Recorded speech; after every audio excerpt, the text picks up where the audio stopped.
नाज़रीन मोहतरम, हजरत पीर सैयद शाह कादरी रहमतुल्लाह अलैह का सिलसिला नसब 25वीं वास्तों से हजरत सैयदना गौसे आजम रहमतुल्लाह अलैह से जा मिलता है। आप नजीबुल तुरफैन सैयद हैं। आपके अजदाद इकराम 9वीं सदी हिजरी में सिलसिला आलिया कादरिया रज़ाकिया के फरोग की गरज से अपने आबाई वतन बगदाद शरीफ से नकल मकानी करके हिंदुस्तान के सूबा बंगाल में तशरीफ लाए थे और वहाँ से उनकी औलाद बरे सगीर के मुख्तलिफ इलाकों में फैल चुकी थी।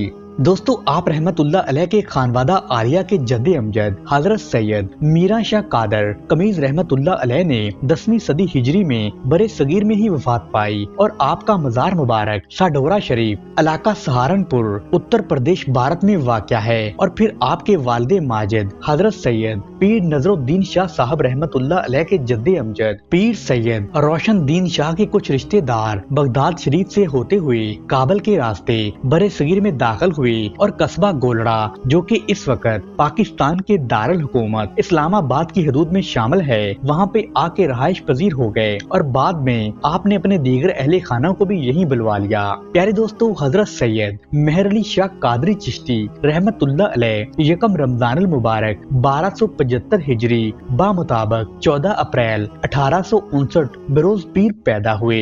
दोस्तों, पीर साहब की विलादत बासआदत के मुतल्लिक आपके खानदान में बहुत पहले से ही बिशारतें चली आती हैं। बाज रवायत में तो ये भी पाया जाता है कि आपके वालिदैन शरीफैन और हजरत पीर सैयद फजल दीन, जो हजरत पीर साहब के वालिद माजिद के मामू और हजरत के शेख तरीकत भी हैं, वो उस वक्त इस खानदान के शरीफ कादरिया सिलसिला की मसनद पर जलवा फरमा थे और वो ये जानते थे कि इस घर में एक नूरानी चिराग पैदा होने वाला है। नीज आपकी विलादत से कबल दोस्तों एक उम्र रसीदा आदमी आपके घर के करीब आकर आबाद हो गया था और वो ये कहता रहता था कि अन करीब मकबूले खुदा पैदा होने वाले हैं। चुनाचा जब पीर साहब की विलादत हुई तो वो बूढ़ा आदमी आपकी ड्योढ़ी में पहुंचा और आपको बाहर मंगवा कर आपके हाथ पांव चूमे और वहां से रुखसत हो गया। दोस्तों, सच ही कहा जाता है मकबूलाने खुदा बनते नहीं बल्कि बनाए जाते हैं। दोस्तों, पीर साहब की इब्तदाई तालीम अपने घर और नवाही इलाके बुईसून वगैरह में ही हुई और कुरान पाक की तालीम के हसूल के वक्त आपकी उम्र इतनी कम थी कि आपका खादम आपको उठा कर ले जाता और वहाँ से वापस भी लाता था। हाफजा की ये हालत थी कि पीर साहब कुरान मजीद का सबक रोजाना हिफ्ज करके सुनाया करते थे। जब कुरान मजीद खत्म कर चुके तो उस वक्त सारा कुरान आपको बिला इरादा हिफ्ज हो चुका था। सुभान अल्लाह। दोस्तों, अरबी, फारसी और नहव की तालीम के लिए बड़े पीर साहब ने इलाका हजारा के मौलवी गुलाम महिउद्दीन को मुकर्रर फरमाया था, जिन्होंने आपको काफिया की तालीम भी दी थी। दोस्तों, बाद अज़ां हिंदुस्तान की उस वक्त की मशहूर दीनी दरसगा हजरत मौलाना लुत्फुल्लाह साहब अलीगढ़ के मदरसे में आपने मजीद तालीम हासिल फरमाई और फिर सहारनपुर यूपी में मशहूर मुहद्दिस मौलाना अहमद अली सहारनपुरी से 1295 में सनदे हदीस लेकर आप वापस अपने घर गोलड़ा शरीफ तशरीफ लाए थे। पीर साहब को इल्म तालीम में इस कदर मशगूल थे कि वो अपनी तालीम हासिल करने के साथ साथ छोटे दर्जे के तलबा को तालीम भी दिया करते थे। दोस्तों, 1911 में दिल्ली में मुनक्कद होने वाले बरतानवी शाही दरबार में शमूलियत की दावत पर आपने इनकार कर दिया तो अंग्रेज हुकूमत ने आपको तकलीफ पहुंचाने के लिए बहुत से हरबे इस्तेमाल किए, मगर वो आपका कुछ भी नहीं बिगाड़ सके। बाद अज़ां अंग्रेजी हुकूमत ने आपको सैकड़ों मरबा अराजी बतौर जगीर देना चाही तो आपने कबूल नहीं फरमाई। आपने फरमाया, ये चीजें हमारे किस काम की। दोस्तों, पीर साहब इल्मे मतदावला के मुसलसल सबूते फाजिल थे। मसलन सरफे नहव, अदब, कलाम, मंतक, फलसफा, असूले हदीस, तफसीर, तसव्वुफ और इस तरह के अलूम में एक महारत रखते थे। नाज़रीन मोहतरम, खैरो शर, नेकियो बदी की कुव्वतें अज़ल से ही बरसरे पेकार चली आ रही हैं। आदमो इब्लीस, इब्राहीमो नमरूद और मूसा फिरौन, मगर अब्रे रहमत और नुसरत हमेशा अहले हक के सरों पर साया फगन रहा है।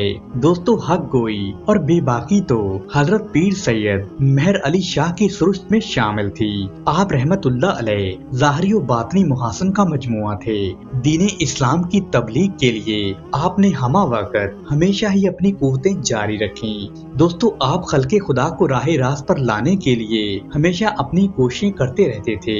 इसी सिलसिले में आप अपनी किताब में लिखते हैं, کہ اس نیازمند علماء و فقراء نے بلوغت سے قبل جبکہ احادیث دجال کا نام تک بھی نہیں سنا تھا تو میں نے خواب میں دجال کو شرقی جانب سے آتے ہوئے دیکھا۔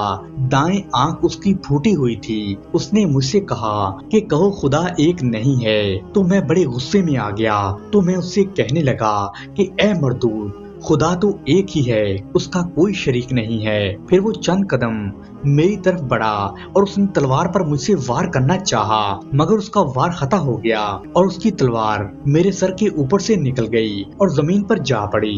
پھر وہ دوبارہ پیچھے ہو کے کھڑا ہو گیا اور پھر اس نے وہی کلمہ کہا تو میں نے جواب میں کہا کہ خدا ایک ہی ہے۔ تو اس نے دوسری دفعہ میرے گلے پر اپنی تلوار سے وار کیا، مگر اس بار بھی اس کا نشانہ خطا ہو گیا اور تیسری مرتبہ بھی اس مردود نے ایسا ہی کیا، بلکہ تیسری دفعہ اس نے اپنی پوری قوت سے مجھ پر حملہ کرنا چاہا تھا، لیکن اس کا وار ہمیشہ کی طرح خطا ہی رہا اور تلوار میرے سر کے اوپر سے ہی گزرتی رہی۔ دوستو آپ مزید فرماتے ہیں کہ مجھے یاد ہے کہ 7 یا 8 سال کی عمر میں نے شیطان کے ساتھ عالم خواب میں کشتی کی تھی۔ جب میں اس پر غالب آ کر اس کو زمین پر دے مارتا اور دل میں خوش ہوتا کہ اب تو میں نے شیطان کو پچھاڑ لیا ہے، تو وہ مجھ پر غالب آ جاتا اور مجھے مغلوب کر دیتا تھا، اور جب میں یہ صورتحال دیکھتا تھا تو میں فوراً ہی لا حول ولا قوت الا باللہ کہتا تھا۔ یہ کہنا ہی ہوتا تھا کہ میں دوبارہ سے شیطان پر غالب آ جاتا تھا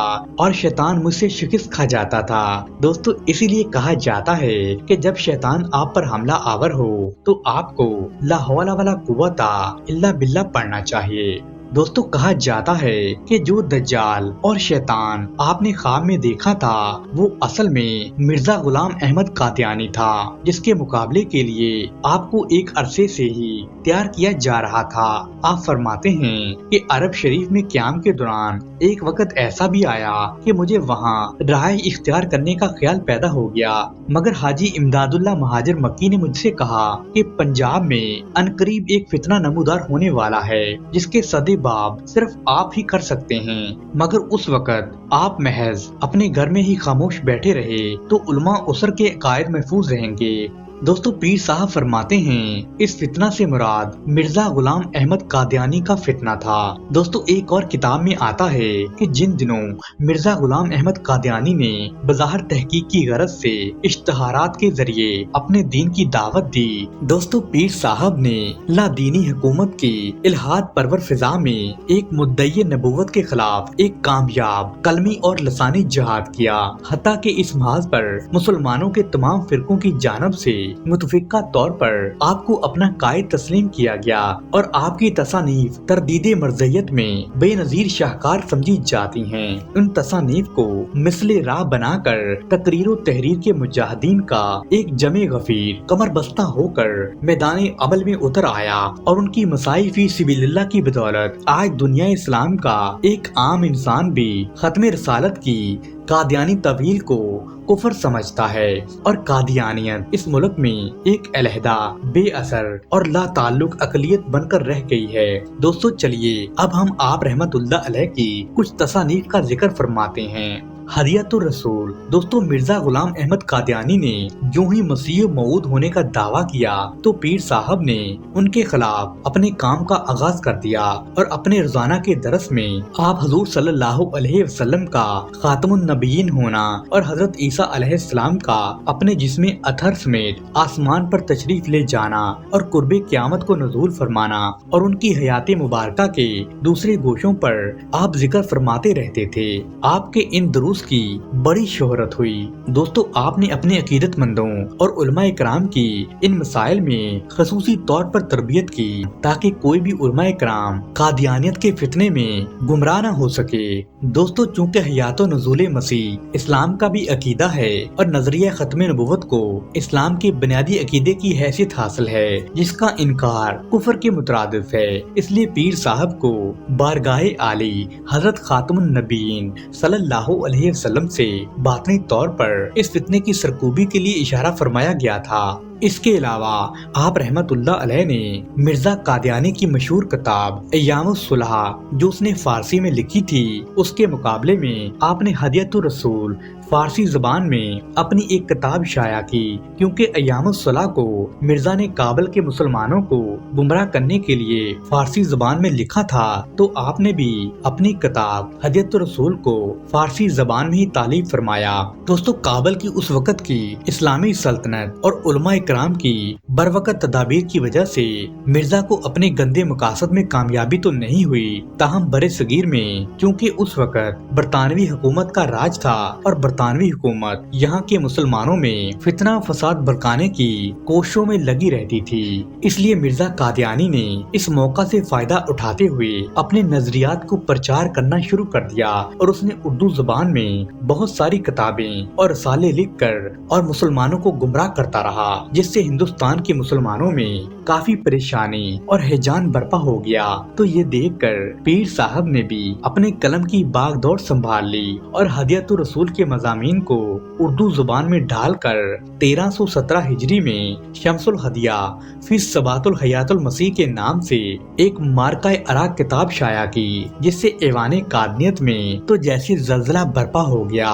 دوستو، اس کتاب میں آپ نے رسول اکرم صلی اللہ علیہ وسلم اور حضرت عیسیٰ علیہ السلام کے نزول کے متعلق ایسے پرزور طریقے سے تفسیر بیان کی کہ قادیانیت کے فتنے کو پنپنے کی جگہ نہیں مل سکی۔ دوستو، آپ کی کتاب ہدیۃ الرسول کے بارے میں قادیانیوں کو خبر لگ چکی تھی، اور اس کتاب کا ذکر ان کے اردو کے رسالے شمس بازگاہ میں صفحہ نمبر 8 پر بھی موجود ہے۔ تاہم وہ بڑے مطمئن تھے کہ ہندوستان میں فارسی دان طبقہ چونکہ بڑی کم تعداد میں ہے، اس لیے پیر صاحب کی کتاب کا ان پر کوئی اثر نہیں ہوگا۔ لیکن جب آپ نے اپنی اردو کتاب شمس الہدایہ منظر عام پر لائی تو قادیانیوں میں پریشانی اور اضطراب پیدا ہو گیا، اور انہیں اپنی سابقہ اسکیم میں ناکامی کا سامنا کرنا پڑا۔ دوستو، چنانچہ شمس الہدایت کی اشاعت کے بعد چاہیے تو یہ تھا کہ مرزا قادیانی توبہ کر کے مسلمان ہو جاتا یا اس کا جواب دیتا، مگر اس نے کتاب کے مندرجات سے پوشیدہ چشم ہو کر آپ کو لاہور میں ایک بڑے مناظرے کی دعوت دے ڈالی، اور آپ سے مناظرہ کرنے کی وجہ کو وہ یوں بیان کرتا ہے کہ پیر مہر علی شاہ کے ہزارہ مرید یہ اعتقاد رکھتے ہیں کہ وہ علم میں اور حقائق میں معرف دین سمجھے جاتے ہیں، اور وہ تمام مولویوں سے بڑھ کر ہیں۔ اسی وجہ سے میں نے اس امتحان کے لیے پیر صاحب کو اختیار کیا ہے، تاکہ ان کے مقابلے سے خدا تعالیٰ کا وہ نشان ظاہر ہو جائے جو اس کے مرسلین اور ماموران کی ایک خاص علامت ہے۔ دوستو، مرزا قادیانی اپنے اشتہارات دعوت مناظرہ میں مزید یہ بھی لکھتا ہے کہ اس مقابلے کے لیے حضرت پیر مہر علی سید شاہ رحمت اللہ علیہ کی بہرحال شمولیت ضروری ہوگی، کیونکہ یہ خیال کیا جاتا تھا کہ آپ رحمت اللہ علیہ علم عربی اور قرآن دانی میں تمام مولویوں سے بزرگ اور افضل ہیں۔ اور یہ بھی لکھا کہ اگر پیر صاحب مناظرہ کے لیے رضامند نہ ہوں تو میں علماء کی ایک ایسی جماعت سے مناظرہ کرنے کے لیے تیار ہوں جو 40 سے کسی طرح کم نہ ہو۔ دوستو، اس کا مطلب یہ تھا کہ مرزا قادیانی اپنے آپ کو 40 علماء کے برابر سمجھتا تھا۔ پیر صاحب نے مرزا قادیانی کی تمام شرطیں مان لیں۔ پیر صاحب نے مرزا قادیانی کی تمام شرائط منظور کرتے ہوئے کہا کہ میں تمہارے ساتھ مناظرے کے لیے تیار ہوں۔ چنانچہ دوستو، اسی زمن میں آپ علماء کرام کی ایک جماعت کو لے کر حسب وعدہ 24 اگست 1900 کو لاہور تشریف لے گئے۔ آپ نے لاہور سے مرزا قادیانی کو برقی پیغامات ارسال کر کے حسب وعدہ لاہور آنے کی دعوت دی، مگر مرزا قادیانی پر خدائی روب ایسا چھایا ہوا تھا کہ وہ دیوار قادیان سے باہر ہی نہیں نکل پایا۔ پیر صاحب نے وہاں پر 6 دن قیام کیا اور مرزا قادیانی کا انتظار کیا، لیکن وہ نہیں آیا۔ اسے مناظرے سے پہلے ہی الہام سکوتی ہو گیا تھا۔ آخر مرزا قادیانی کی آمد سے نا امید ہو کر 28 اگست 1900 کو بادشاہی مسجد میں ایک عظیم الشان جلسہ ہوا، جس میں حضرت پیر جماعت علی شاہ پوری، مولانا عبداللہ ٹونکی، مولانا احمد الدین جہلمی، مولانا محمد علی، مولانا عبد الجبار غزنوی اور خواجہ عبدال جیسے علماء نے خطاب کیا۔ آخر میں آپ نے دعائے خیر بھی فرمائی۔ दोस्तों मिर्जा कादियानी ने गालबन ये ख्याल किया था कि हजरत पीर साहब एक दरवेश प्रस्त आदमी हैं। वो अपने मामूलाते मशागल को छोड़कर मैदान मुनाजरा में नहीं आएंगे और हमें मुफ्त की शोहरत मिल जाएगी। वो आपकी इल्मियत और काबिलियत से बिल्कुल वाकिफ था। अल्लाह ताला ने आपको जो जोरे बयां और हुस्ने गोयाई अता फरमाई थी, मिर्जाई उससे आगाह थे, इसलिए वो आपसे जुबानी गुफ्तगू पर आमादा नहीं थे। जब उसकी तमाम शराइतों को आपने कबूल कर लिया था तो उसे मैदान में आकर मुनाजरा करना चाहिए था, लेकिन वो एक बुज़दिल की तरह डर के भाग गया। दोस्तों मिर्जा कादियानी तमाम उम्र अपनी शिकस्त को भूल नहीं सका और मुतहदा हिंदुस्तान में उसका जो रद्दे अमल हुआ उसने मिर्जा कादियानी की तो नींदें ही हराम कर दी। वो पहरों ये सोचता रहता कि ये क्या हो गया। चनाचा कभी किसी मौजू पर उसने किताब लिखी तो उसे पीर मेहर अली शाह याद आ गए तो उसने कौम के सामने रोना शुरू कर दिया और अपनी नाकामी पर गलाफ चढ़ाने लगता।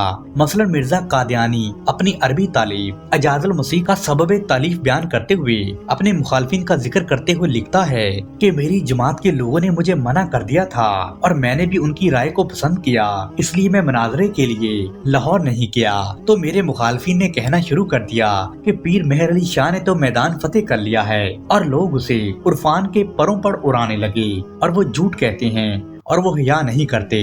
दोस्तों इस तरह की ऑल फॉल मिर्जा कादियानी अपनी किताब में बकता रहा। प्यारे दोस्तों 1935 में जब तहरीके खत्म नबूवत का अवामी अंदाज में आगाज हुआ तो आप रहमतुल्लाह अलैह तमाम अवामो उलमा में सफ़े अव्वल में थे। आपने कैदोबंद की सऊगतें बर्दाश्त की और इसी तरह जब 1944 को तहरीके खत्म नबूवत में गोलड़ी अवाम और उलमा का किरदार अजहरे मन शमस था। इन दोनों तहरीकों के दौरान दरबारे आलिया गोलड़ा शरीफ के सजादा नशीन हजरत शाह गुलाम महिउद्दीन ने अपने इरादतमंदों और अकीदतमंदों को खुसूसी हिदायत जारी की और खुद खानकाह तहरीके नबूवत का एक बड़ा मरकज बनी रही। दोस्तों पीर मेहर अली शाह साहब ने रद्दे कादियानियत के लिए जो फैसला कुन अमली किरदार अदा किया वो अजहर मन शमस है, मगर हजरत के तहरीरी इल्मी काम ने भी मिर्जियाई ताबूत में आखिरी कील ठोकने का काम किया। एक तरफ हजरत के मुरीदैन कश्मीर और पंजाब के कोने कोने में मर्जियत के ताक़म में मशगूल थे तो दूसरी तरफ हजरत की तसानीफ ने मर्जियत की जिंदगी अजीरन करके रख दी थी। अपने तो अपने गैर भी हजरत की तसानीफ की अफादियत के कायल थे। दोस्तों पीर साहब ने एक जगह लिखा था कि मिर्जा कादियानी को ना तो हुजूर नबी करीम सल्लल्लाहु अलैहि वसल्लम के दरबार की हाजिरी नसीब होगी और ना ही उसे हज की सआदत नसीब होगी। चुनाचे दोस्तों हजरत पीर साहब की ये पेशन गोई उसी तरह पूरी हुई और मिर्जा कादियानी को ना तो हज करना ही नसीब हुआ और ना ही मदीना मुनव्वरा की हाजिरी, जो कि इस हदीस की रूह से मसीहुल मऊद के लिए एक जरूरी निशान है कि ईसा अलैहिस्सलाम आसमान से नाज़िल होने के बाद हज अदा करेंगे और आ हजरत रसूलुल्लाह सल्लल्लाहु अलैहि वसल्लम के रोज़ा पाक पर हाजिर होकर सलातो सलाम भी अर्ज करेंगे। दोस्तों मुनाजरा लाहौर के मौका पर मर्जियों ने हजरत पीर साहब से कहा कि आप मिर्जा कादियानी से मुबालगा क्यों नहीं कर लेते। एक अपाहज की बहाली के लिए मिर्जा कादियानी दुआ करे और एक अपाहज की बहाली के लिए आप दुआ करें, जिसके नतीजे में वो दुआ कबूल होगी तो हक व बातल का फैसला हो जाएगा। दोस्तों ये बात सुनकर आपका हाशमी खून जोश में आ गया तो आपने फरमाया कि मिर्जा कादियानी से जाकर कह दो कि अगर मुर्दे भी जिंदा करने हों तो ये गुलाम खातमुन नबीयीन हाजिर है। आपका ये जवाब सुनकर मिल्लते मर्जिया को तो सांप ही सूंघ गया। दोस्तों दूसरी बात जो पीर साहब ने मुनाजरा लाहौर के वक्त इरशाद फरमाई थी उसका भी बड़ा चर्चा हुआ। आपने मिर्जा कादियानी की तरफ से तहरीरी मुनाजरा की दावत और फसीह अरबी नवेसी की तअल्ली का जिक्र करते हुए फरमाया कि उलमा इकराम का असल मकसद तहकीके हक और उलमा कलमतुल्लाह हुआ करता है, ना कि फखरे मुबाहात। वरना नबी करीम सल्लल्लाहु अलैहि वसल्लम की उम्मत में इस वक्त भी ऐसे गुलाम मौजूद हैं कि अगर कलम पर तवज्जो डालें तो वो खुद ब खुद कागज पर तफसीर बन जाए। जाहिर है कि हजरत पीर साहब का इशारा अपनी ही तरफ था। दोस्तों 1900 में मुनाजरा लाहौर में मुंह की खाने के बाद मिर्जा कादियानी ने 1908 में हस्बे आदत पीर साहब से छेड़खानी शुरू कर दी और एक पेशन गोई दागी कि जेठ के महीने तक पीर साहब किबला फानी से कूच कर जाएंगे और इस पेशन गोई का चर्चा सुनकर हजरत के अकीदतमंदों में बड़ी बेचैनी पैदा हुई कि कहीं कादियानी हजरत पर कोई जादू टोना या हमला न कर दे।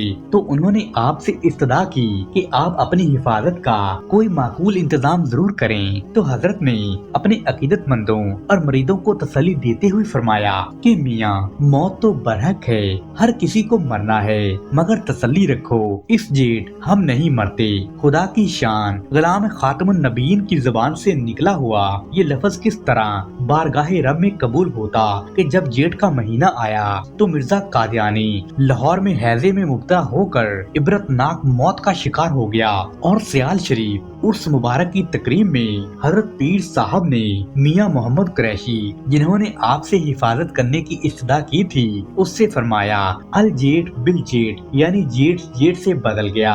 हमारी मौत की पेशन गोई करने वाला ऐन उसी जेठ में अपनी जिल्लत के अंजाम को पहुंच गया।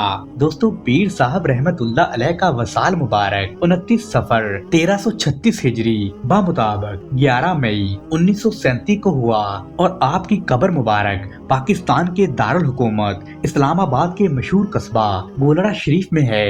और आज भी आपका मुज़ारे मुबारक हजूर खातमुन नबीन सल्लल्लाहु अलैहि वसल्लम की खत्म नबूवत के तहफ़्फ़ुज़ की रोशन जमानत है। अल्लाह सुब्हाना व तआला आपके दर्जात बुलंद करे और आप पे अपनी रहमतें और बरकत नाज़िल करे। आमीन।